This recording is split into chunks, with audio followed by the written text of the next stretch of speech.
Hi, Tucker. I'm Todd. Hi, Todd. I'm Tucker.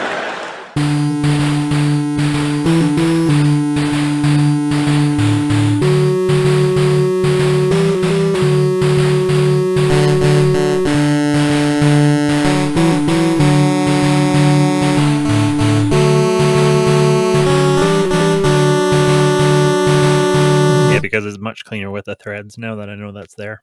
Yeah, much cleaner. But you have to pay to really get the... Oh, I noticed something. What did I notice about payment? Oh, I noticed that DoorDash is starting a subscription service so that you get like improved. It's like it's DoorDash Premium. And I'm curious to know how much of that money will go to the company and how much of that money will actually end up in the people's the who do the work's pocket. Oh, I imagine almost none of it ends up in the pocket of the people doing the work. I'd be surprised if they even knew they were delivering for a premium customer. Yeah, I'm curious to know if they'll let you know whether that's so fun, interesting. And what kind of additional services would a premium customer get? Do they drive a little bit faster or what? I think it was they get no delivery fee.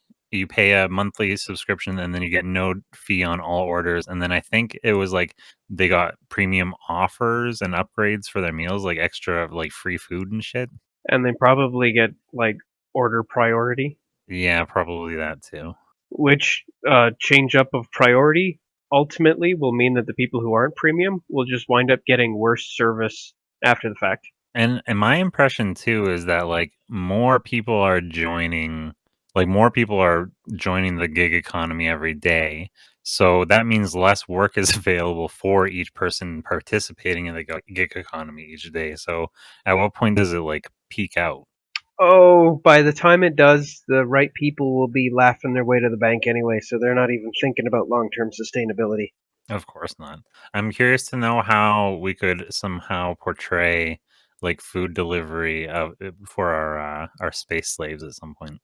Oh, are are they in like the mess hall trying to order a DoorDash, but it's in space and the DoorDash people, we have to get premium to get space delivery. Yeah, what do you have to give to get premium though? You have to like donate blood or something. You have to donate your what are those cells that are so important? Stem cells? Stem cells. Yeah, you got to shed some cells. They got to scrape your marrow. Yeah, they need to take a bone marrow sample. They need to scrape off some of your stem cells. They're going to want a little bit of your cerebrospinal fluid, Yeah, so that you can get your chicken tendies a little faster. or in the case of people in space, at all. Yeah, true. These guys are in space. What are they going to do? Drive to the space elevator and ride it all the way up? Yeah, I guess so. That There is true. must be Yeah, a parking lot at the bottom. with priority spots for delivery drivers. Your estimated Oh yeah. delivery time is 3 months. How long does it take to ride the space elevator all the way up? Oh, the space elevator is for the priority customers. The other one have to take some sort of chartered ferry or whatever. Oh, they have to Public transit. they ride on on like the monthly shuttle that goes up and down for supplies. Yeah, and like family visitation or whatever. So basically there's one day a month where you can non-premium order DoorDash. It's a busy day. Yeah, no kidding. I imagine half of what's coming up in that shuttle is just DoorDash delivery drivers. And contraband. So much contraband. Okay, let me read this message about Matthew McConaughey. A Halloween prompt because freaky cults are right up there with spookiest of things. Yes, freaky cults. Yeah, especially like a bizarre hivemind cult. That would be a good time for a return of this guy then, yeah. And depending on the source of the hive mind and how it works, like maybe it could be infiltrated by our nemesis. Oh, yes, these are things that we had discussed. We said an important thing for this week was that we involve someone, because in the last episode, we were left a token by our nemesis Paperboy, and now we know that he is using he is using the outside. He's involved with the outside somehow. That's how he made his portal gun to escape the costume party. Yeah, he escaped the clue house, and now he's at large, loose in the outside again. He got back, and now he's back out there. But now he has the means to come and go as he likes, which he didn't have before. And we know that he knows who we are, which is an important point in the plot. Yeah, and we probably have clued in that the one person who was missing out of that entire party was the guy dressed as the missing no. So we know that he came to see us personally. Right, yeah. We came. Did we shake hands with him? Yes, we did. And we didn't sanitize after. Is that important? Not for cartoon characters. I guess sanitation is not important for cartoon characters. Did they cover that in Who Framed Roger Rabbit? I don't remember too many fine details about that film. I think the only thing I remember with clarity is Jessica Rabbit for two reasons. 1 and 2 are the whatever. I guess you could add reason 3 and 4 if we want to just talk about globes. She was a human being. I forget that. She was a cartoon human being. Well, I mean, yes, she was a humanoid cartoon. She was not a rabbit, though. That was simply her surname. Correct. She was foxy, though. Okay, our story for this week. I feel slightly distracted. I don't know why. It feels different. Different energy tonight. We're at the ass end of a holiday weekend. I guess that's true. Okay, we know that Paperboy is in the outside. So, do you think that we are going to that Matthew McConaughey and his freaky cult? Do we need his help, or is he an additional adversary? He's kind of an additional adversary. Now, I'm not sure what angle to use to introduce him to the story. Like, do we? I mean, obviously, it's better if we take the initiative and go someplace to try to do something and be active protagonists than to just be like faffing around with our thumbs up our asses and then Matthew McConaughey just shows up. Well, maybe this is okay. So we need to tie several plot points together because Paperboy had collected some remnants of L. Ron Hubbard when he exploded, right? He sure did. And then the rest of the remnants of L. Ron Hubbard were being siphoned into some sort of celebrity. I forget what I think we decided against Tom Cruise. Who did we pick? I feel like we had come up with something really great that we thought was funny, but I can't remember what it was. But why not make it Matthew McConaughey? Interesting. That would absolutely make him a target for Paperboy, especially because at least 1 or 2 of the Sendables have been inducted into his cult. So maybe what we do here is one of those situations because he's a target of Paperboy, but Paperboy isn't quite as strong as he wants to be. He doesn't have everything he needs. So maybe he does one of those. He sets himself up as an ally with McConaughey so that we target McConaughey as we're coming after him. And he uses us to get rid of McConaughey because he knows that we are a force to be reckoned with. Interesting. So basically he's going to paint a target on McConaughey and lead us in that direction. Because now we're on the trail. We're looking for him. So all Paperboy has to do is give us a bit of a direction so he can send us where he wants us to go. So he needs to send us to see McConaughey. And I guess for Paperboy, he is fine with either one of us destroying one or the other. He's fine if McConaughey gets rid of Tucker and Todd or if Tucker and Todd get rid of McConaughey. Yeah, no matter what, Paperboy wins. Okay. And I definitely think that a couple of the Sendables should have been sucked into the hivemind cult by now. Is it male cop and female cop? I don't know who it would be specifically, but we keep neglecting to include them in Paperboy's plots, but they should be very significant to him. Yeah, I'm not sure how chronologically they're his everything enemies. gets together. They are, yeah. He wanted to join them, but they rejected him. Yeah, and that's part of the start of his journey as a villain. So they're next to us. They're his greatest enemies. And so, if 2 of them were a part of the McConaughey cult, do we have a name for that? No, because we had the Your People cult, and then we just had the McConaughey cult. So, did McConaughey only start developing McCultahey? Macaulay Culkin is just there as I don't know. He's around. He was a celebrity sponsor and endorse her, and now he's just a cultist. Or he shows up on the doorstep and they go, "Hello, we are McConaughey," and he goes, "Oh." He looks down in his newspaper and he goes, "Sorry, I misread the ad," and he just leaves. I thought that was for McCulkin, not McCultahey. My mistake, gentlemen. And he goes back to what is his podcast? He has a little YouTube show about movies. I can't remember it. They have bunny ears. Oh, awesome. Everybody has one. That means we can't help but succeed. Of course.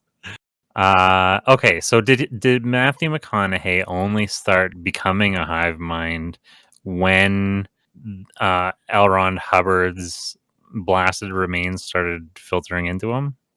No, he was already like a weird hive mind cultist priest guy, which is of course why he was in the position to receive Elrond in the first place. So is he not affiliated with Fantasology?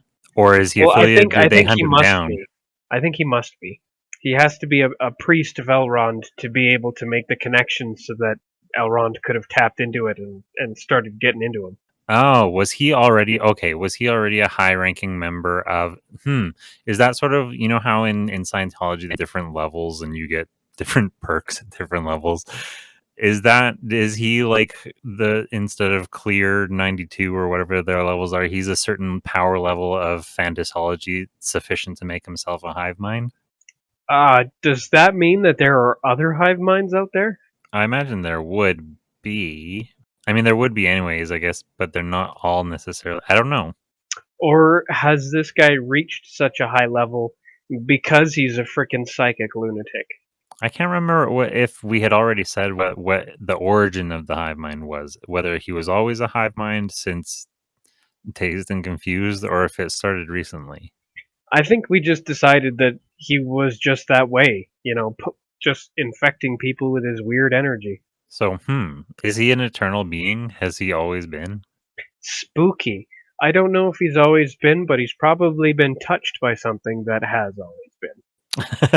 Like Not necessarily molested by something that's always That's what I was about to say. There's a scene in which he's in the therapist's office or whatever. Show us on the the doll where Cthulhu touched you. And then McConaughey just kind of dips the entire doll into a jar of jam or something. It was a lot like this. Oh, what kind of like a raspberry jam? Yeah, he just comes out covered in a sticky jelly substance, and he's like, "This is what happened." That's a true story. Okay, so McConaughey was, slightly molested by an eldritch being. Oh, was it Columbo? Or No. Columbo's boss? No, probably a rival of Columbo. You know how these eldritch beings are; they don't actually get along. No, of course not. They got this whole "this planet is mine, go find your own" thing. Okay, so let us find the scene then. Are we starting immediately after the last scene of Winona Ryder flies off across the sky? If that's the case, we're all currently filing out of the Clue building, and then Tim Curry does his best laugh and slams the doors behind us because this building has to have a double door. Right, of course it does. He of course stays inside, but he does his best laugh, and of course he doesn't stop laughing before he shuts the doors. So the doors cut off the laugh. We can still hear him laughing, muffled inside. He's still laughing for at least a few more seconds, and then we walk out of there. So we are outside as the doors slam. We see them slam, and we hear the laugh get cut off. Do we make some kind of wry remark? Why wasn't he in that good of a mood when we showed up? Yeah, that works. I like that. Oh, Yeah, he really warmed up again. I kind of decided that Tim Curry is actually quite dour at the initial greeting, mostly because Walter gives him the "say my name" sass. Oh, he takes it personally. Yeah, he didn't care for that, being told what his own cues are. And he strikes me as the kind of guy who would be salty all evening because of one faux pas. That is very funny, and that's also very Walter to not read the situation correctly and think that he's the biggest badass in the room. Tries to mad dog Tim Curry. And of course, Tim Curry just happens to be dressed like the clown, but he behaves like as himself. It's possible that he initially speaks in that sort of jubilant cadence that Pennywise talks in until Walt sasses him, and then he's just back to being Tim Curry. Low enthusiasm. Yeah, it took the wind out of his sails. And now here he is, finally glad that we're all gone. So glad, in fact, that he's laughing his ass off, slamming the door behind us. And then I don't know, maybe the entire house like disappears, kind of like gets sucked into cool. a little blinks away kind of thing. I like that. By the record. Why can't I say the words? For the record, by the way. record, by the way. Yeah, by the by. I think one of the things we had kind of stumbled around with who Reverend / Mr. Green was, and I threw in like a clumsy like clergyman molestation joke but I don't actually want to do that one, and I think it makes more sense because Walter was always dressed in green. That was his color, and that was like his theming for the back show. Mr. Green came with Mrs. White as Mrs. White and Walter. Ah, so Walter is Mr. Green. Yeah, that works for me. That's perfectly fine. There he is in his green dad jacket. Yeah, it is the dad jacket. His green chemistry teacher dad jacket. I think that was the only contribution that I had in that regard. Now, the kind of benefit of having the clue house immediately wink out of existence is that we can then see everything that's behind it, which, if you really want, you could have Winona Ryder on a broom hanging from a string, and she didn't actually disappear, she just flew behind the house. And now that the house is gone, she's visible again. Yeah, there's a bunch of stage lights. Yeah. She's just, can't all be magic. She's at the craft. She's leaning on the broom at the craft service table. She's eating a donut. I like that much better, actually. But there's other things that could also be revealed behind the house, such as possibly a clue as to our next move. Because we've got this strong sort of where do we go from here going on. Well, I think the clue to the next move was already given. We have the newspaper from Paperboy. I can't remember what. We had some sort of suggestion in a news story in it that revealed that he was, because we know that he was the missing no. Yes, if I recall correctly, he actually just left a response just purely in type. I forget what it was that he said. I don't know if he said anything in particular that would lead us to him. I think he was just like, ha ha, got you. Well, we know that he's in the outside, but I guess the outside is endless, so there's no way to know where in the outside he is. So do we, or... We also have no way to get to the outside at the present location. We left all of our cool technology back at the studio. So I guess, is that the first thing to do? Well, the first thing we need to do is we need to get in touch with the outside. Well, how do we get in touch with the outside without our technology at the studio? Well, we need to get to the studio. How are we going to get to the studio? Where is this? Oh, I know exactly how we're going to get to the studio, because somebody gave us a lift. We're actually going to take Winona's broom. Oh, sick. Yeah, we're going to, I don't know, maybe we have to fight with her or something. One of us has to, hit her with a chair. We take the broom and go. We're just going to knock her out. We do the classic, I can't even remember what it's called. The ether. What is ether? Oh, you mean you just give her a cloth? I was thinking that since I'm small, I would just stand behind her legs and you would push her. Oh, that's fine. That's fine. I like that one.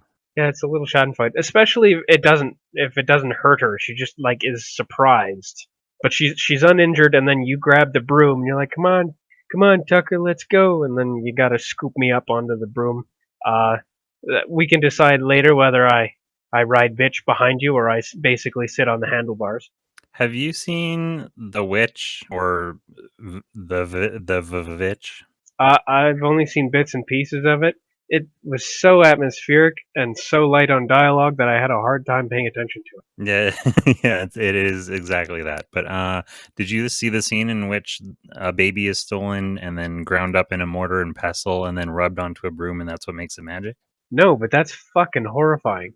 I was gonna ask if there's goopy coffee grinds on the broom, and one of us is like, "Yeah, why is it all sticky?" And we don't actually answer, but it is a reference to that movie. Under the condition that we make it clear that it's not a ground up baby. Oh, I guess it would have to be. Is this jam? It's the jam. It's the same. That's interesting. Are we going to introduce? It's a recurring thing now. Jam. Well, I'm really tickled by the idea that like dark goopy raspberry, because that will look really cool as in the shooting. To have things covered in seedy raspberry jam would look quite disgusting. Yes, it would. Every single thing would look like it just came out of an abortion clinic. Okay, I'm on board with that. Now, Yeah, well, okay. I'm fine with the seedy berry jam. but also it has to be referred to as seedy berry jam, which means we're going to have an episode which takes us to the seedy berry dimension to explain why that is.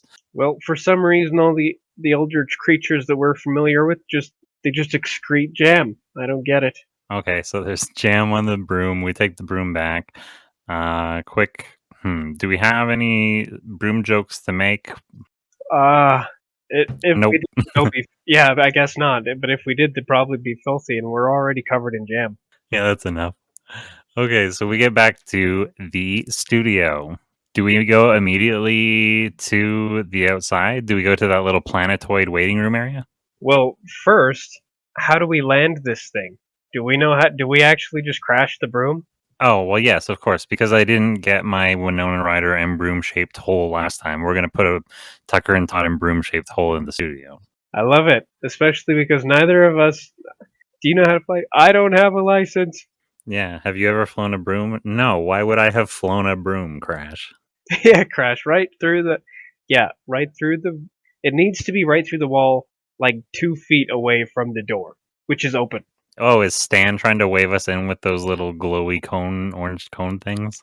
Yeah, I think it would be really funny if our little bear was trying to be an air traffic controller, and he's just like doing the moves, and then we go right through the wall, and he's like, "Good, you're good." Oh, does he give us? I was gonna say, does he give us a little Olympic scorecard? That would be an 8.5. Yeah, it's good. Seen better, but seen much worse.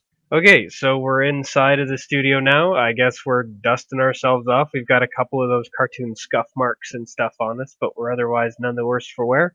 Oh, that's kind of funny, actually. This is the opportunity for the broom joke. Like if we broke it over something. Oh, I thought Stan was actually going to be dusting up the area around us with the broom as he gave his little commentary. Yep, it's good. Oh, yeah, that works too. So long as he doesn't dust us. We need to have our scuff marks. No, we have of course, we're all banged up. We have bandages on already. Yeah. Bandages. One of us is missing a tooth and we've got the scuff.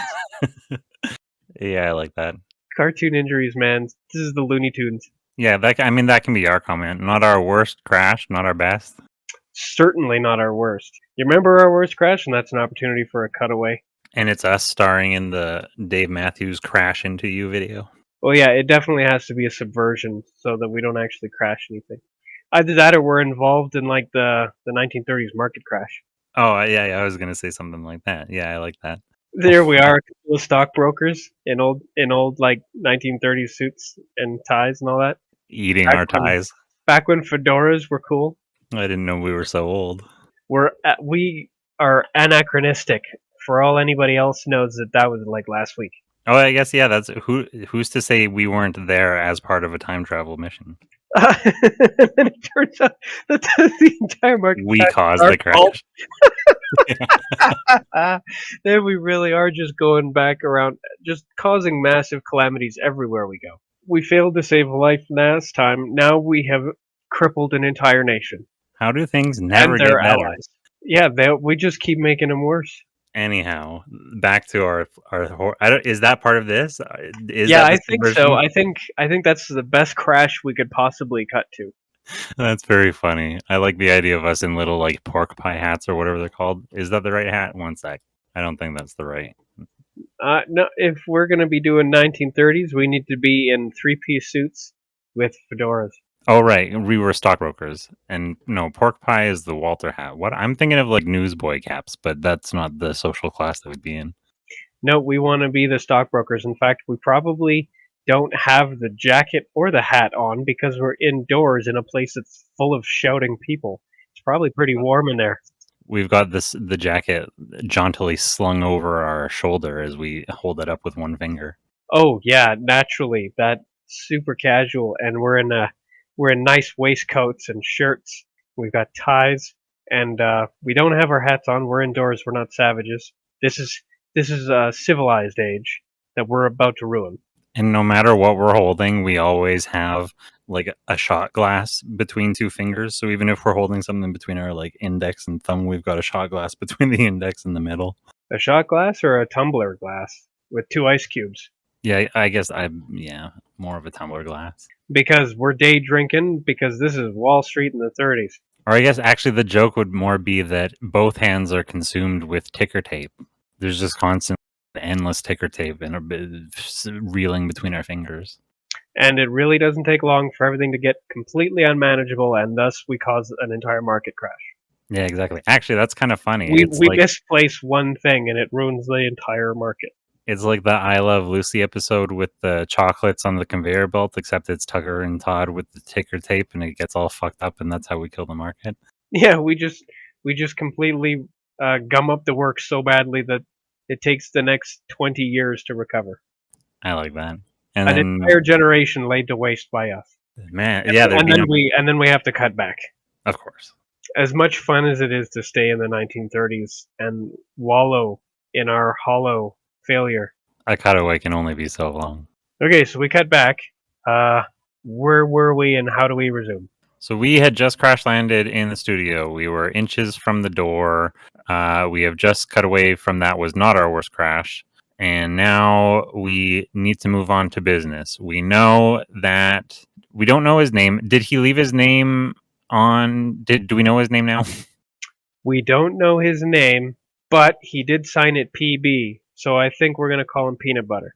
Oh, is this the point at which we go to the Sendables to ask for their help and they happen to know, or we somehow collide with them? Because I like the idea that we'll go to them for help because that makes it much easier for us to encounter the McConaughey hivemind because two of the Sendables are already in their ranks and they're probably still lurking around. But how are we going to connect this newspaper to the mail? Well, I was going to say maybe we go to hire the Sendables to find this guy. Newspapers come in the mail, right? I don't know. That means they can be tracked. In our continuity, they do come in the mail. Oh, is this a line that we say? Is this how we transition? Newspapers are sent in the mail, right? And we just kind of look at each other. Yeah. Transition to the Sendables. Yeah, it does today. It does when we need it to, when the plot requires it so. Yeah, that sounds good to me. The alternative is we immediately try to jump into our time travel door and go to the outside, but somebody rings the doorbell and it's the McConaughey gang. But I like going to the Sendables better. Because that could work in such a way. Because where I was kind of going with that is we go to ask them for like to hire. We're going to hire some of the Sendables because that's who they are. They're psychos for hire, or whatever, assassins for hire. They're male mercenaries. Come on. Yeah. But I think I recall that the message Paperboy left for us did involve an invitation to come find him. So naturally, that's what we're going to try and do. Yeah, my thinking was, so if we have two, I don't know why I'm saying two over and over again. We have members of the Sendables who are affiliated. They're part of the McConaughey cult. I guess the McConaughey cult is Fantasology. Are we landing on that? The McConaughey cult is like a satellite thing. A sect. Yeah, it's a sect. It is attached to and affiliated and part of Fantasology, but due to McConaughey's weird nature, it has a bit of independence, so it doesn't actually have to identify itself as Fantasology. So it's an unnamed cult of personality around Matthew McConaughey. Sure. Okay. And so some members of the Sendables. Yep. Yeah. Since McConaughey has an incomplete bit of Elrond inside him, and Paperboy has the other bit of Elrond, it's quite possible that not only are we going to be sent after McConaughey, but McConaughey is going to be sent after us. Like, Paperboy's going to be playing both sides against each other to ensure that they meet. which means that if there are any cult members hanging around with the rest of the Sendables, they're going to be reporting back to McConaughey, so it's basically only a matter of time before the rest of his cult shows up where we are. So how do we want to go about that then? Are we going to happen upon... Do we still like the idea that Paperboy aligns himself with McConaughey in order for us to somehow clash? I don't know if it has to be them aligning so much as he just has to nudge McConaughey in our direction.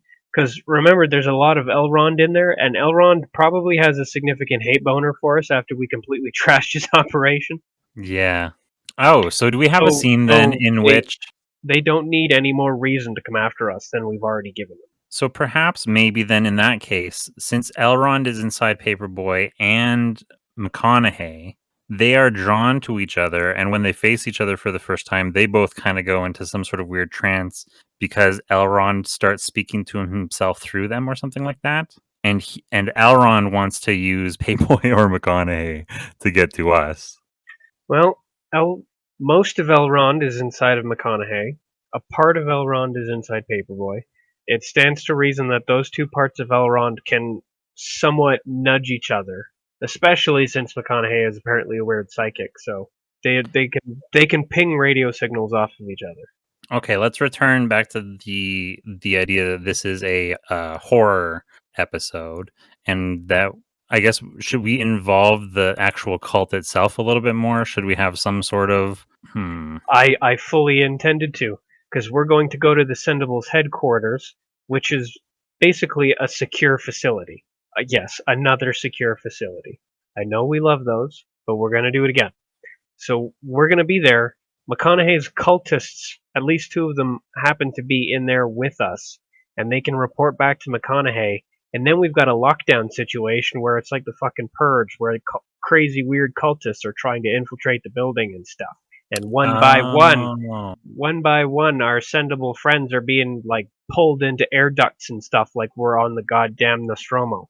So the majority of this takes place in the Sendables compound then? Yeah. And so the cultists that are members of the Sendables report to McConaughey while we're there, and McConaughey starts sending his army to that place. Yeah, since McConaughey has Elrond inside him, he doesn't need any nudges from Paperboy to come after us. As soon as we're reported as being on site, he sends his goons. The fact that this serves Paperboy's interests is neither here nor there. And so the McConaughey cult descends upon... And so you said it's kind of a purge theme scenario. Yeah, only it's way worse because these things are perfectly coordinated hivemind creatures. And so I guess are we also playing with like the strangers and funny games and things like that? Like home invasion horror. Absolutely. That's what this is. This is home invasion horror. Oh, okay. But we're inside of a secure compound, so it's even harder to get out. All of these things are being let in by the two cultists who already happen to be on the inside. So they can very easily enter for certain places. Oh, we can even do like a first-person Doom sequence with a little bit of thrash metal and whatnot. And of course, somebody needs to be pulled into an air duct, arms and head first, and then the bloody bottom half of their torso and legs needs to just fall out to the floor. Naturally. Whatever was pulling them in only keeps the top half. That's all they need. To set the scene, exactly. That's how you can always tell it's a narrative decision. Okay, so is there some sort of chapel or sanctum within the Sendables compound which can be used as like a creepy cult finale scene? Are we going to have like a final showdown or anything? Oh yeah, we probably should. If there's any place in there that's going to be sacred to the Sendables, it'll probably be the sorting room. The mail room, that's funny. Yep. There's going to be some kind of, device that serves as an altar. I was trying to think of a pigeonhole pun, but it's not coming to me. Okay, let me write down some of these details. I got disconnected. And reconnected. All that's left. Disconnected from your legs? Yeah. Where did I leave off? I think we were right around there. Oh, we were talking about a final showdown in the mailroom. Oh, right. Yes, there would be some kind of device that would be for the showdown. But we should take a few steps back to because we're still working on us leaving the studio and going to the Sendables. So we decide that newspapers come in the mail and that this custom print might be traceable by some of the clerks, nerds, and other That makes specialists and other specialists at the compound, and hopefully they're willing to let bygones be bygones and aren't still salty about that one time we kind of raided their compound before. Now remind me of that. First of all, yes, I like that. I like the idea that we're like we know experts in sending things. We can figure out where this came from. Um, did we raid their compound before? They were involved in our season one finale when they were Yeah. one of the groups that were fighting with everybody else. I don't know if we raided their compound specifically, but we were, like adjacent to the raid. We were involved. I just wasn't sure if that had happened yet. I mean, this could be episodic where there's no telling when anything happened, but yeah, that probably happened by now. Okay, that makes sense. Actually, and it's actually better to have that thrown in as a. I mean, it's not an Easter egg, but it's an inside joke at this point, so that's better. Anyways, they're probably not happy to see us, but they're consummate professionals, and we have a job. Of course. So business first, vengeance later. So we make it to their compound. They begrudgingly let us in when at first they want to deny us, but then we show them the paper and they're like, "That's one fine print job. Look at that font and shit like that." So they let us in because this is a fascinating thing to look at apparently. Especially when they find out that the newspaper isn't actually made out of plant fibers or anything, and it's made out of kind of like meat because it just was excreted by Paperboy. Oh, interesting. It's made of organic material. Yeah, but not of the plant kind.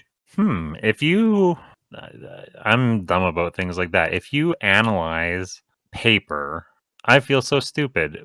Can you tell that it is organic plant material? Yes, it has a cell structure. I guess so. Okay, interesting. And if you look at it closely enough, you can tell different cells apart. And so you'd be able to tell like an animal cell from a plant cell. And these guys have those kinds of microscopes and that kind of technology. They'll be looking so close that they'll be able to see that this is in fact not only not printed on paper, but that neither the print nor the paper they're both made out of the same material, and they're both made out of animal cells. But we can't identify what animal. Okay, so I think that the script actually needs to have that little teaching moment in it where Todd needs to have cells explained to him. Perhaps if you're willing, it can even break into like a little Schoolhouse Rock moment where it turns into a song about the difference between meat cells and plant cells. I don't know. Only if you're willing to have me sing it monotone. I think that is funniest. Okay, so I just speak with Tucker's normal voice over music. Yeah. But it'll be done in such a cadence as to, fit the rhythm of the actual tune. How do you know the words you don't know? Very funny. Okay, Yes, yes. I'm fine with a cutaway where we have to do a brief little Schoolhouse Rock discussion about the difference between animal cells and plant cells and how we know that paper is made up of plant cells. And I mean, even to make it short, to cut the gag short and to throw another joke into it, partway into your Schoolhouse Rock, just as the music is starting up, I can interrupt it like, okay, I get it. You explained it. I understand. Let's move on. And then another musical note will play. Are you sure? But now that I understand, and it has been explained to me, I do like the idea that we see, and it was explained. Yeah, it's all wrapped up nicely. Now we understand that the paper was made out of meat cells, and now we are looking for a. Yeah, now we're totally at a loss as to what to do, and we're going to need the Sendables to make some kind of suggestion as to where we can continue looking, because they'll tell us that this definitely did not come from any of the printing places that they've ever worked with, because they work with paper. Are the Sendables that are helping us not the ones that are going to Lando Calrissian us to... interesting. Yeah, maybe one of them is. There's probably a few of them, especially because we're going to be in their facility. They're coming and going, so like we're in the lab, but there'll be other people operating in there. At least one of them is talking into a communicator thingy, but we don't think anything of it because they probably talk to each other with them all the time. So do they do... I mean, I'm tempted to make one of them Billy D. Williams, but we can't get away with that. No, we But probably can't. for just jonesing for a ice cold Colt 45, but does one of them like invite us into like the dining room or something like that, tell like come wait here while we do something helpful, but actually they're just keeping us they're stalling until the rest of the McConaughey cult shows up? Ah, I like that idea. That they're going to take the newspaper and be like, I need to take this into a more secure area of the facility. I'm afraid you can't come, but if you will join my associate here, he or she will find you someplace comfortable to wait. And then once that's taken care of, in fact, this person who's supposed to be looking after us and taking us someplace comfortable instead tries to take us to a holding cell. Oh, I thought it would be funny if they actually took us to like a bounce house and we were so excited to bounce around in the bed. Like it's something dumb and childish that keeps Oh, we go to the ball pit. Yeah.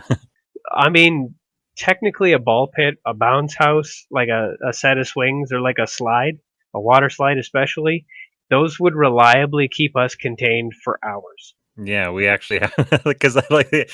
My first thought was that we get led into like fuck. I forget the name of it every time. Kubrick, the eyes, the white suits, black hats, canes, milk. Oh, you're talking about A Clockwork Orange. Yeah, it's a Clockwork Orange. So my first thought was they lead us to a room with something distracted, like a giant screen playing some sort of psychedelic nonsense that we immediately fall into like a trance. And then I thought, oh, because it's Tucker and Todd, it's like cartoons and we fall into a trance. Oh, But we could just fall into a trance in the ball pit. Yeah, we could. If there is a screen or anything, it's like a Windows XP screensaver. You know, the ones with the psychedelic colors and stuff. Yeah. But a ball pit would work, keeping us contained way better. A ball pit, a water slide, a bouncy castle. So what happens after we get left there? We get left there to wait for the cult to show up. And then when the cult shows up, that's when all of the invasion tropes start happening. Yeah, the lights are going to go out, and then shortly afterwards, emergency lights will come on, so everything will be kind of bathed in a dim red glow, because for some reason emergency lights are always spooky red. And then we hear like a loud bang and a scream, and we should make some kind of comment about that before playing in the ball pit with, like measurably less enthusiasm, as we've got one eye on the door and we're still kind of listening, but not quite ready to pack it in yet, just in case it's nothing. Oh, I do. Yeah, I like that. As we are like giggling gleefully playing in the ball pit, the lights go off and we kind of look around and we just keep playing gleefully. And then we hear the scream and then we stop for a moment and then play. Instead of giggling gleefully, we're kind of like robotically, aha, aha, ha, ha, ha, apprehensively. Yeah, like by this point we're slightly genre savvy, so the situation is slowly dawning on us. There's a crash, a bang, the sprinklers come on. We're still playing, but we're with less and less enthusiasm and more attention being paid to the nearby door that we're almost certain was locked behind us. Oh, actually, I do kind of like that as a rule of threes, that the crash and the bang is the first, and then the sprinklers is a second, and then there's like something as a third, and each time we are increasingly less enthusiastic. Well, the lights going out can be the first one if you like. Otherwise, we need the fire alarm to go off. In which case, the fire alarm would go off before the sprinklers. Oh, is the scream the third? So first is lights off, second to sprinklers, third to scream. Is that a good order? Well, no, I think the scream should definitely be the second. We care more about being made wet than we do about somebody else dying. Oh, is there dialogue? Okay, now it's serious as the sprinklers come on the scream. That makes that funny. If, that was like we keep playing and then the third is like, okay, now this is serious. This is a problem. Yeah, okay, this is a problem.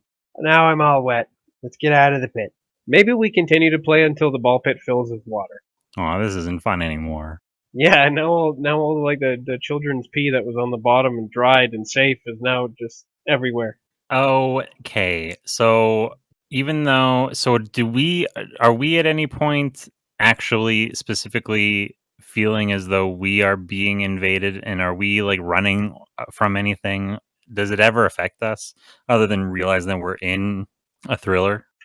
Absolutely, yes. It has to affect us eventually, at least. At this point, we're probably getting ready to get out of the ball pit.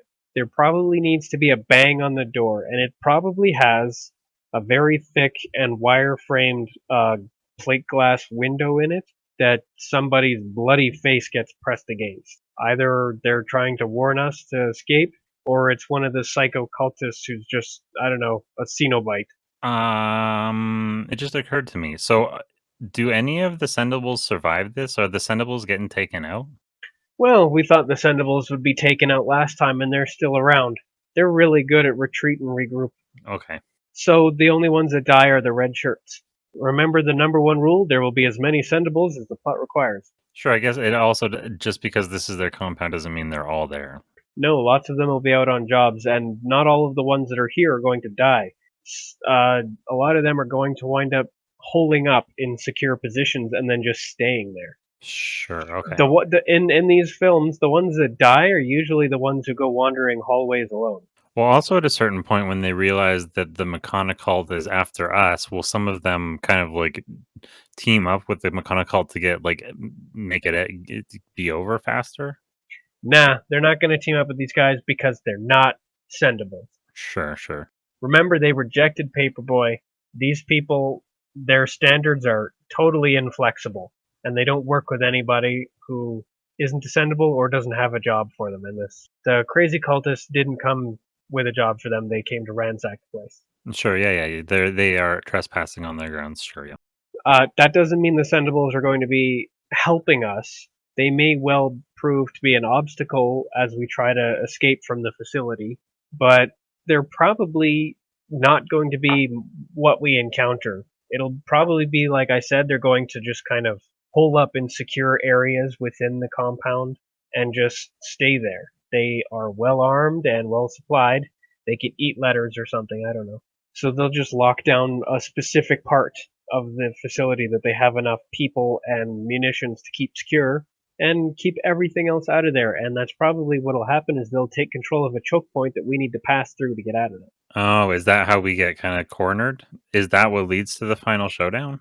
No, what leads to the final showdown is before the Sendables will let us pass through that choke point, we have to go on a fetch quest into basically one of the areas that are totally controlled by the cultists, and that's where the final showdown is. The final boss has the MacGuffin that we need. Oh, okay. So we get sent on a fetch quest? Yeah, because once we start finally trying to escape, we find that one of the locations that the Sendables have fortified and taken total control of is it's a section that we have to pass through to get to the exit. There's no other way out, and they won't let us through unless we have something to give them. So they want a package that happens to be in the cult controlled area. So we have to go in there, sneak our way in because there's no way we're fighting our way in. And we have to go get a thing. It's a package. And of course, by the time we get it back, it's actually just a stack of glossy paper, but it's like really high quality paper. So we did all that for some paper. A 500 ream? Yeah, like extra glossy, hard, kind of a little bit thicker than normal paper, fancy. Oh, there's room for a joke. Is that even legal? No, it's letter. No, legal stationery is over there. But the final showdown will be the location of the package that we have to go get. Is the final showdown with McConaughey? Yeah, probably. He's in there now communing with all of his cultists. Like they're all kind of responding in unison too. So like if one of them hears us, they all turn their head to us. You know what I mean? And so is he going to give us like a bad guy monologue? He loves to listen to himself talk, so of course he will. Oh, is it going to be a whole like time is a flat circle, etc.? We gotta pump those numbers up. Those are rookie numbers. I thought that was good for a chuckle. That was the Wolf of Wall Street. Chronic masturbator. I only saw it the once. Not a lot of that movie sunk in with me. That's the only scene in that entire film that I'm familiar with forever, and it's because of McConaughey telling this guy that he doesn't masturbate enough every day. Those are rookie numbers. We gotta pump those numbers up. Do you remember what the rookie numbers were? I don't remember. I think it was just a couple times a week, which, you know what? That is rookie numbers. Oh, do we walk in on, and the words that we walk in on is hit in the middle of, and you all got to get your rookie numbers. Yeah, up. those are rookie numbers. You gotta pump those numbers up. And yeah, that's when they hear the door creak, and as a room in unison, they all turn to us. Okay, I like that. And it immediately turn into an action thing where we're like, pump this, and we fire at them with whatever weaponry we have, or are we going to have you need to explain yourself, McConaughey, what the hell is going on here? Since he loves to hear himself talk, it's quite possible that we'll be able to get him to talk about himself. I don't think any of the Sendables were irresponsible enough to let us walk away with weapons. So it would be funny if you bored somebody to death. That said, we did stop at the studio, so this might be an opportune time for us to have some of our illicit technology, but we probably would have been checked at the door, which means we would actually have to go to wherever stuff that gets checked at the door is first before we proceed to go on our fetch quest. Oh, right. So, but tying things up to each other, though, is he mad at us because Paperboy poked him in our direction, or was he mad at us already, anyways? Yes. Yes. So he's mad at us because Elrond is mad at us, supremely mad at us, and he's also mad at us because there is like a little link between Paperboy and Elrond, and Paperboy is mad at us. So Elrond Conahey is double mad at us. And so whatever voice is speaking to us coming at McConaughey is aware of all of these things? It's aware of Elrond's particular anger towards us. It's not aware of the source of Paperboy's anger. It's not aware of Paperboy, really. But it is telling us all the things that it did to Elrond Hubbard, and that's what we have to atone for. Well, Elrond is mostly in there, so they've become a Gestalt entity. They're one being, but Elrond is super mad at us for destroying his Fantasology place. Okay. But it is McConaughey. So it is McConaughey. How does he refer? I'm just trying to figure out how he's addressing us and whose intentions are being directed at us and referred to in which case. Well, in this case, McConaughey actually refers to himself as we, which is to refer to not just Elrond and himself, but also the entire hivemind, because everybody who happens to be a part of it and their emotions are all involved in one, which means that two of the Sendables that happen to be in his cult quite possibly are some of the ones that are still really mad about the little fiasco we brought to their compound last time. So there's lots of room in there for anger directed directly at us. I guess specifically, because he refers to himself as we, that covers all the bases. Anyways, you don't have to specify which is which and how and what order. Yeah, in fact, there probably are no distinct personalities in there anymore. The only thing that's still distinct is McConaughey's weird energy. And I guess that could actually give way to a point in the actual dialogue as it is describing all the things that they as they are describing all the things they are feeling. We are or all the things that have occurred to them to make them mad. We're hearing each thing going, but wait, that was that guy. But wait, that was that guy. But wait, who are you? Yeah, because we have an answer for everything. Although I don't know if we can talk our way out of being responsible for destroying the Fantasology building. We kind of definitely set off to self-destruct there. I mean, it was an accident. I'm pretty sure we didn't hit a big red button. I can't remember, honestly. Well, we unplugged Craig, and I imagine there was some kind of system failure, and it was just an automated self-destruct. Anyway, regardless, we were close enough to it that we're related to it. And even if we're not, legally or morally or perfectly responsible for it, we're the next best thing, and that's good enough for this crowd. Okay, so does he at this point? Are we ever in any danger? Do we get trapped or bound or anything? Oh, yeah, we're probably in danger because I don't even think they have to do much. They're really well coordinated. They probably close the doors behind us, so we're trapped in there with them and McConaughey's influence, which means he actually probably starts kind of exerting the hive mind onto us. Right, because I want to play around with the hive mind cult a little bit and actually and do a little bit of more like horror imagery. They're all are they all in like cloaks and such? You know what? Since it's a crazy cult, we can put some of them in cloaks. We can make some of them Cenobites. We can make some of them the Borg. We can do a whole bunch of plays on, various terrifying groups of basically no individuality left to them, kind of. Oh, I had to look up what a Cenobite was. I didn't know. You didn't know what a Cenobite was? That's I know. Hellraiser. Yeah, I know. I am aware of what Hellraiser is, but I've never seen it. Oh, well, they're all creepy S&M monsters, explorers into the furthest reaches of experience. Well, I have a lot to learn. So some of them. So now that so some of them are pinheads.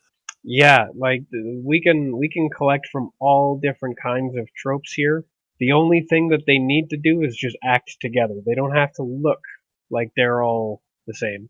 But do we go through the whole like we get some of them grab us and hold us down? We get tied down on the altar. Do they threaten us with torture and all sorts of whatnot? Are they going to sacrifice us or something? Oh no, they're going to try to assimilate us into the hive mind. Oh, is that the plan? That's their overriding kind of directive. And if they can't assimilate us, they'll kill us. But they're going to try to assimilate us first. Whether they need to tie us down to do that, I don't know. I think McConaughey just needs to get close enough to us and say, all right, all right, all right. And then the process has already begun. Oh, that's interesting. Do they all start chanting? Oh, because we were going to say that they say, okay, okay, okay, I think. Or are we sticking with... I don't know which one to go with. But yeah, I think at that point they all start speaking in unison to try and get their waves into our heads. And our eyes start turning into spinny spirals and we're about to start chanting it, but that's when somebody comes and rescues us? There are a couple of different ways we could go with this. One of which is we could be fully assimilated and taking our very deeply troubled minds into their collective intelligence actually turns out to be incredibly problematic and bad for them, almost like taking a dose of poison. Or somebody can come and rescue us. That'd actually be kind of funny if the rest of like the skit or whatever it is just was it turned into a sitcom about our lives as the hive mind. That like back in another domestic comedy. Yeah, but we're ants. Do we become ants or do we just act like them? We act like them. It would be kind of like a montage kind of thing. But I think it would be funny if it just turned into like there is no resolution for this. This is just their life now. But I don't want it to now. That's a bit, yeah, it's a bit dour, a bit grim. That's very early 2000s horror of you. Where there actually is no resolution and it just continues. It's very Grudge. Yeah, I guess that is what it would be. Or I prefer it's very Shaun of the Dead. Shaun of the Dead was a lighthearted take on the there's no fixing this. Yeah, his buddy chained up in the shed. Playing games together forever. I love it. But no, that's not what happens here. I think I do like the idea that we get assimilated for a little bit, actually.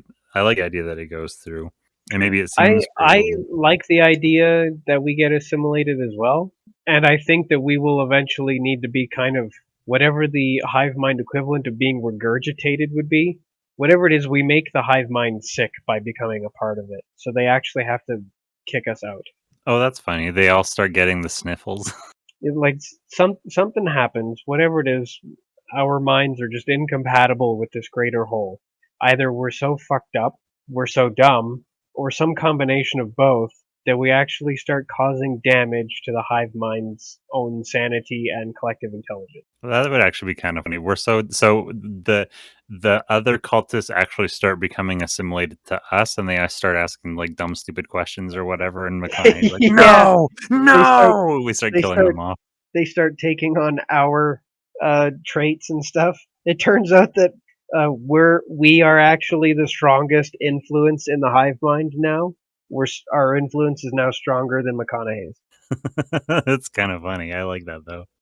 Do they all start tearing their eyes out and just dying then, or do they start getting sick, or do they start passing out and falling into comas, or all of the above? Yeah, I don't know. So is that how it works? They become us and then they die of stupidity? Well, no, like they they start becoming us, but like their natural, impulses start kicking in and they reject it. They do the Neo fresh from the Matrix thing where he can't handle it and he vomits and passes out. I mean, I do like the idea they all just like vomit whatever. They vomit the darkness out Jam. of themselves. Yeah, jam. Yeah. They all start vomiting jam, just like what's his name in that alley in Team America World Police, just an extended vomit. Just gratuitously extended, just blah, blah, blah, just jam. And honestly, so here's how I imagine filming that is poking a teeny tiny hole. We've got all these little cutouts all propped up, and you poke a teeny tiny hole where their mouth is, and you fill like either a what do they call that? Like a pastry, the funnel or whatever. Yeah, the chef's I understand. Like pastry a bag. turkey baster or Yeah. an icing bag. A or ketchup something. bottle. Yeah, you squirt Yeah, some raspberry jam out the mouth. Something you can squeeze and get them to start shooting raspberry jam. It's gonna be so good. Yeah. This is gonna be such a fucking mess. Okay, so they all vomit the hive mind out of themselves. I guess we help them. They reject it. Yeah, if anything, we kind of exercise them. It turns out that whatever we brought to the table, it was just too much, and it not only did it weaken each of these cultists, but it weakened McConaughey's control over them because he started getting a little too much like us, which means lazy and weak-willed and bored, and so they all start vomiting up their jam and passing out in their jam puddles, and then it's just us. Then it's just us and McConaughey. That is not all right. Not all right. Not all right. Yeah, that ain't all right. All right. All right. And at that point, that's probably McConaughey's cue to leave. Yeah, I guess. Yeah, I'll get you next time, Gadget. Yeah, he's like, that's not all right. All right. All right. Excuse me. And then he just makes a run for it, slips in some jam, falls down, gets up, runs a little bit more, slips in the jam again. I mean, we're not going to chase him. We're just going to watch. We're just watch, yeah. So he slips in the jam and falls a couple times, and he finally manages to get out of there. And then we find the MacGuffin, of course. It's a package. It's covered in jam now. We're going to bring this jam-covered package back to the little area where the Sendables are hanging out. Hand it over. They're going to complain a little because it's covered in jam, but whatever. We did what they asked us to do. So they let us through so we can get onto the other side of the containment zone and get out of this building. And just like that, we escape? No, because it turns out that Paperboy wasn't far behind. Oh, did our altercation with McConaughey kind of like tip him off to where we were in the ripple of the cosmos? It did exactly that, and it kept us busy long enough for him to arrive. It turns out McConaughey was just the mini-boss. So, we are just about to leave the facility when Paperboy arrives. Now, of course, he doesn't have to use doors anymore. He can just Rick Sanchez portal gun his way in. Right, And he does. He just steps right out of a portal in front of us. And this is the first time we ever see Paperboy for real as he is. And he does the old Neo, hiya, fellas. With his little Paperboy hat and his little Paperboy shoes. And he's got a little satchel with lots of papers in it. And every single part of these things, they're all made up of the same material as the paper that he left us. So his shoes aren't actually, they don't come off. They're not real shoes. It's all just part of his body. He's like a weird shapeshifter thing. Do we immediately ask him, like, are you going to monologue too? Actually, I think we take one look at him and start laughing because he's like a 4 foot tall, grungy little looking Paperboy in fact, he probably looks really familiar to 1930s stockbroker us. Yeah, he would. So we probably just start laughing at this because the portal opening thing, it has to be quite menacing. It needs like spooky sound effects. It needs to sound menacing. It needs to look menacing, almost like it's a portal into like black infinity, just like nasty, empty void.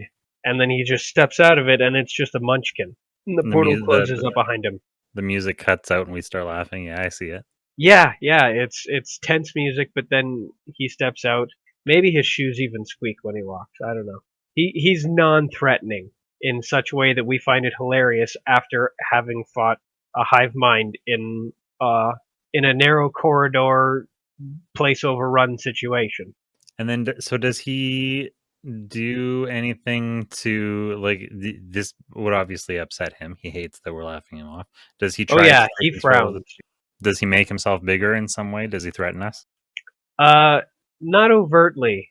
He frowns and he kind of taps his shoe impatiently, and his shoe probably continues to squeak as he taps it impatiently. And he waits for us to finish before he portal guns us, all three of us, back into the outside.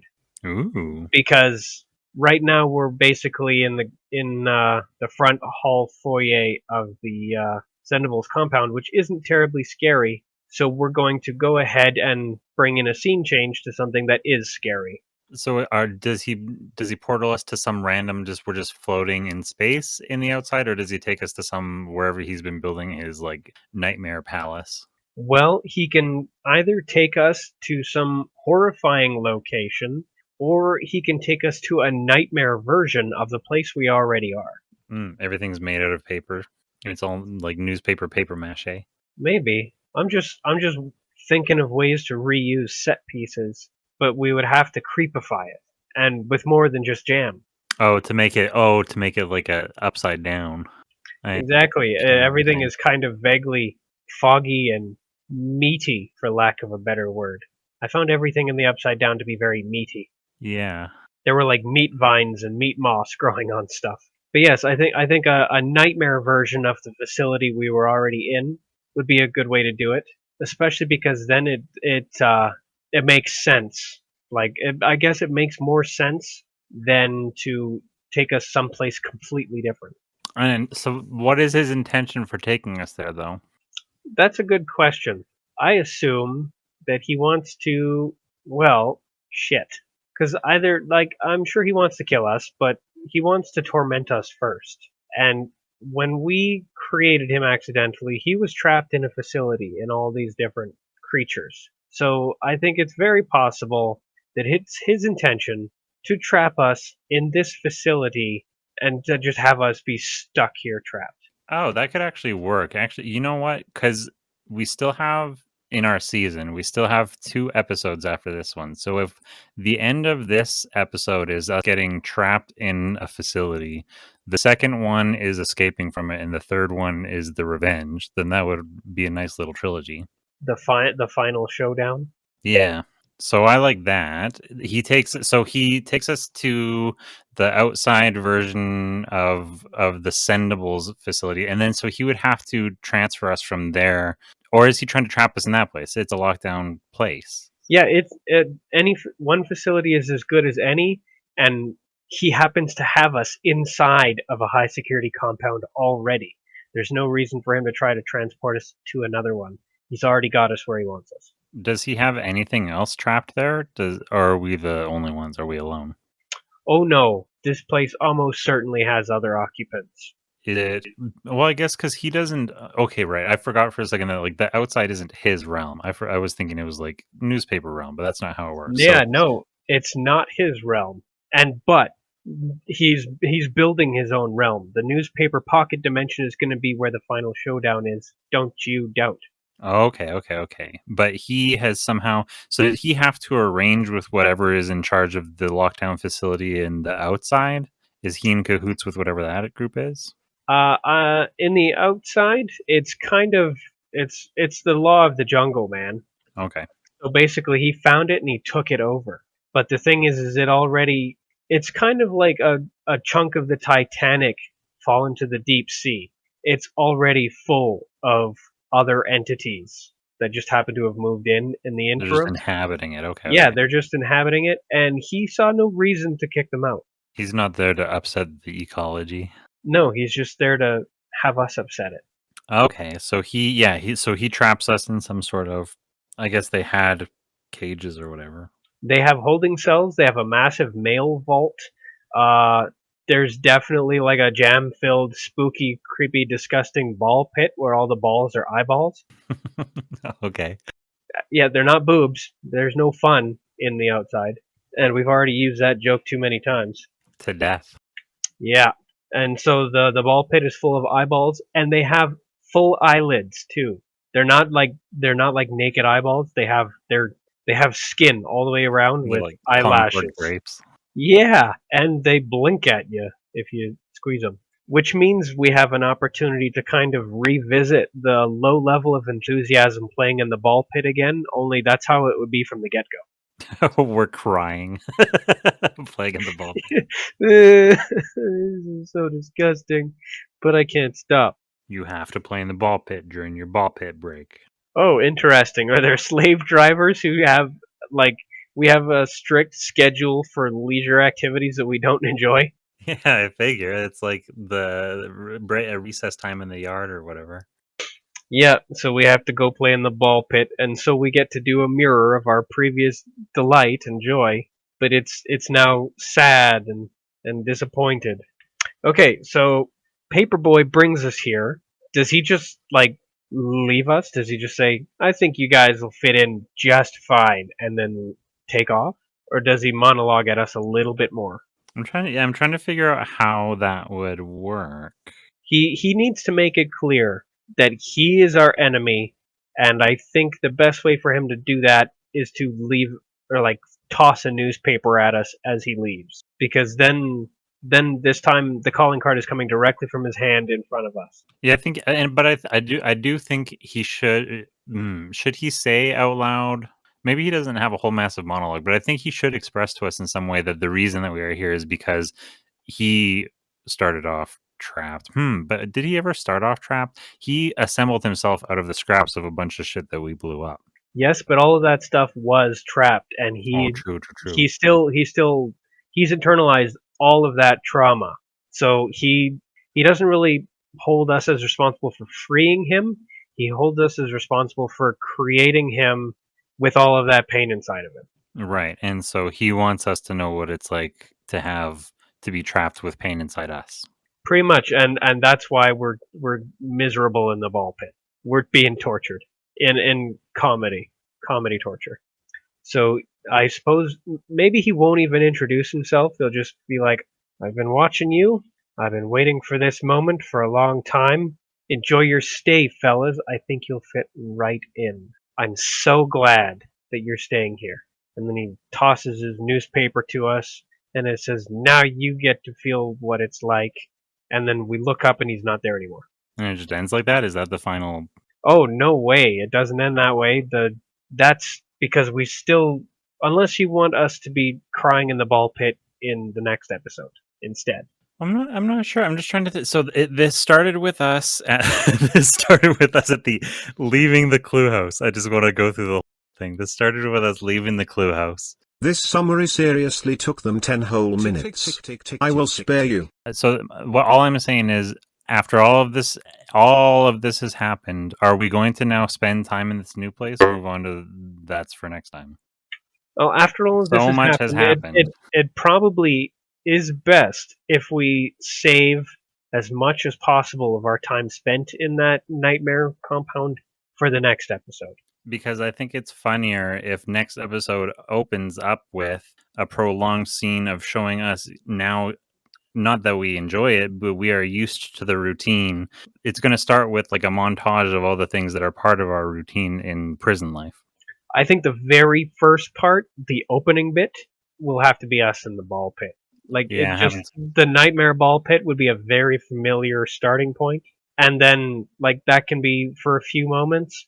And then it will immediately cut to the montage of all of the other rigid, ordinarily enjoyable activities that in this nightmare realm are no fun at all. Yeah, it could start here. Here's a proposal. It starts with like a slow motion scene of us playing in the ball pit in like the dark gray outside world, and then even though we're not having fun, we don't look like we're having fun. It's being presented slow motion, almost dreamlike, and then that gets interrupted by one of the guards yelling that is it guards? Is this prison? In my mind, there was guards who were like, "All right, rec time's over," and we start shuffling off back to, and that's when we get our, I don't know. Well, since it's a nightmare upside down world, the inmates are the guards. I guess that makes sense. And everybody else in here is some kind of weird, grotesque mutant thing. And there's got to be at least one normal guy, Steve, and he's just here. But that's something to discuss in the next episode. Right. So what is the Paperboy drops us off, gives us his little brief villainous monologue, and then tosses us a newspaper before we look down to the newspaper and read the page and then look up and he's gone, or he does his portal gun thing again in front of us and disappears. Yeah, he starts monologuing and then he leans in and kind of he's like, but that's just the headline. Tosses us a paper. We look down in it, and then when we look back up, I think it's good if we look down and then look back up and he's gone. Now, if we look back up and the portal is there and it's closing, is that the same or better? I mean, I guess it's implied either way. Then it's the same, and we'll just have there be no trace of him. After all, he wants to go after McConaughey because he wants the rest of Elrond anyway. So Paperboy does have errands to run beyond us. Yeah. So he drops us off in this hellhole. I love that line, but that's just the headline, and then he tosses us a newspaper because I bet, the newspaper will contain the rest of his villainous monologue. Actually, it will contain the rest of the monologue. It would be funny if the big headline, the whole front page is taken up with the headline, which is the monologue that he just gave a little bit of. Yeah, naturally. And we make the comment like, "Oh, that literally was the headline." Well, when he's right, he's right. It's also possible that everything else on the page is just squigglies, and then that's another opportunity for the flying text. Oh, that's funny. We still haven't seen that. No, we haven't, but we can fit it in. This is a good opportunity for it, I think. And also, the flying text probably catches like a corner of my oversized hoodie and takes it off. So now I'm cold again. Do we summon? I don't know. I imagined it as we try to read it, and all we see is squiggly. Is like, I can't read this, and somebody says, "No problem," and then whistles, and then the flying text comes. We summon it. That might be a little too meta. Being able to just call upon cosmic help like that slightly undermines the gravity of our predicament. Okay. Although it is funny if you just say you can't read it, and then the flying text flies by, and for the first time ever, we're not even like cognizantly aware that it's there, so we miss it. It's for the audience's benefit, and we just can't read it, and we move on. Well, I mean, so like when you say flying text, do you mean it's actually readable flying text, or is it our joke flying text, which is too fast and meta? Oh, now that's a good question. I'm not sure. It should probably be too fast because, if anything, we're tired of monologues by now. Because how much do we really care what he has to say? Because in your mind, when you first propose that the flying text comes, what prompts that? Us looking at the squiggly lines, just because I assume that the characters could see it, but I didn't want anybody to have to actually write all of it down onto a newspaper in a sketch. Oh no, there would be, yeah. So it would just be squiggly lines, and then yeah, because I don't know if the joke is like, I can't read this, it's squiggly lines, and then the flying text goes by, and they goes, well, I couldn't read that either. It was too fast. That's too fast. Forget this, and then credit. And then Todd just takes it from me and holds it up and reads it out loud. And this is how we tell everybody at home that Tucker can't read. And it's just Paperboy's plan for what he's off to do, what his errands are. No, he is not a Bond villain who's going to tell us about his other plans so that we can foil them. We've weakened McConaughey, which is kind of what he wanted, so now McConaughey is vulnerable and is definitely going to be consumed by Paperboy. He's off to do that while we're trapped here. It's going to say, the newspaper will of course have to say something about, I've been waiting so long to, force you to experience what I've experienced and all that. Like, we still don't really know who he is. We won't know who he is till later.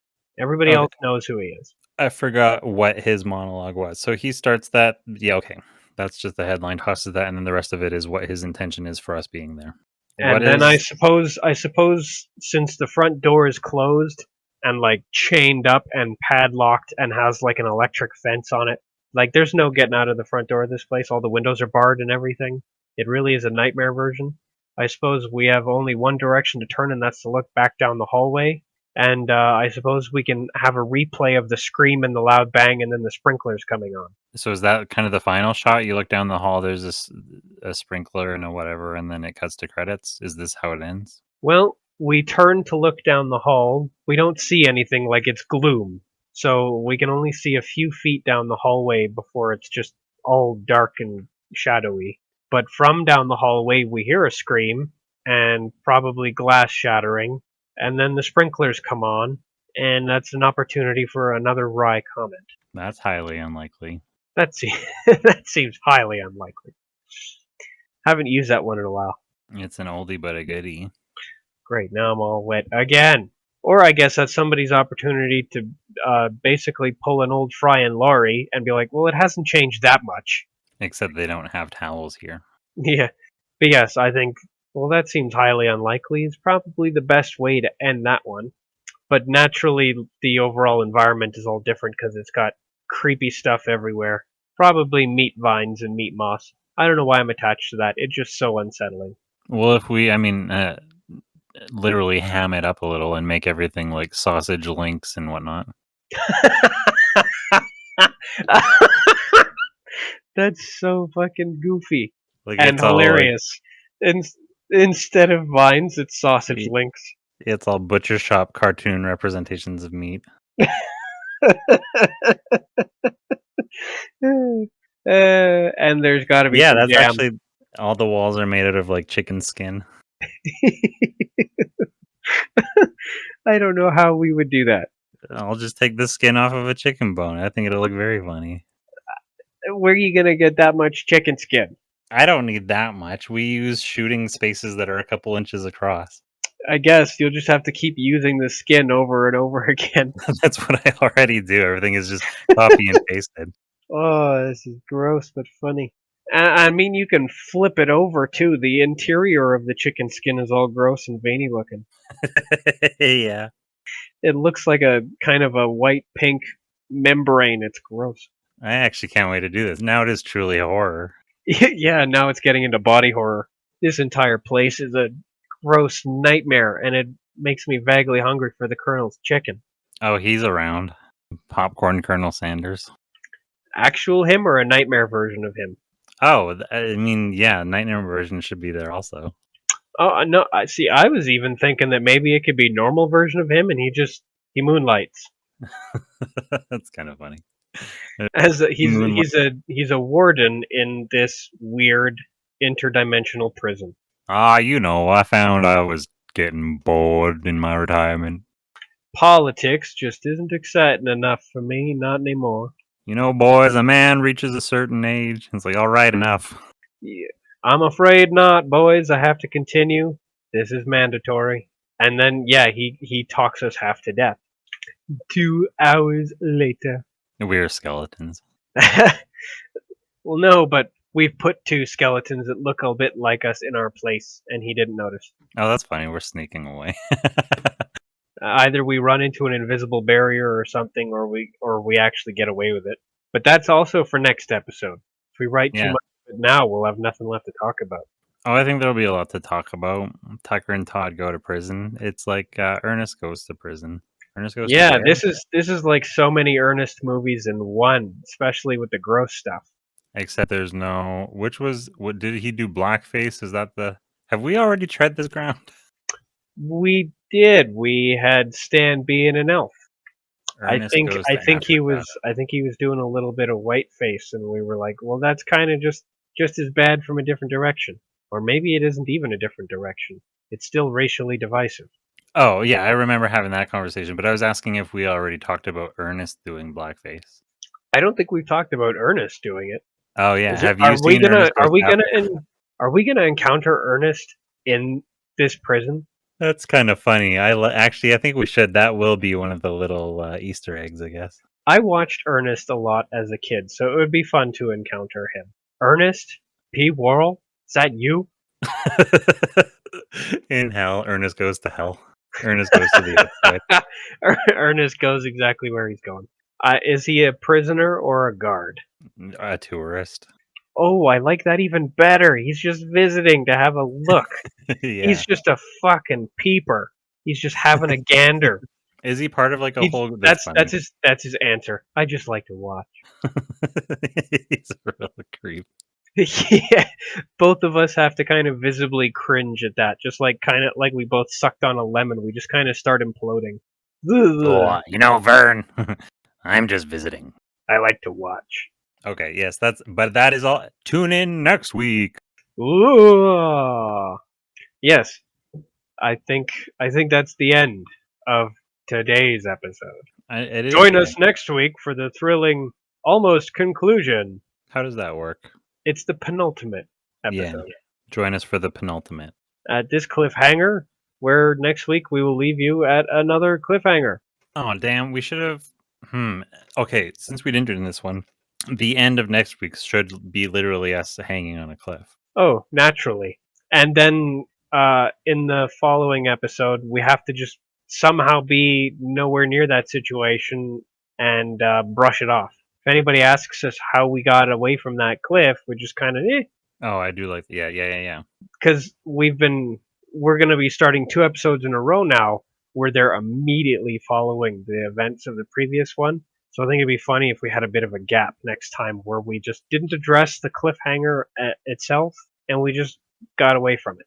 I do like that. That's very Simpsons. How'd you guys get away from that? Well, we don't have perfect continuity. There was a writer's strike. We just thought positive thoughts.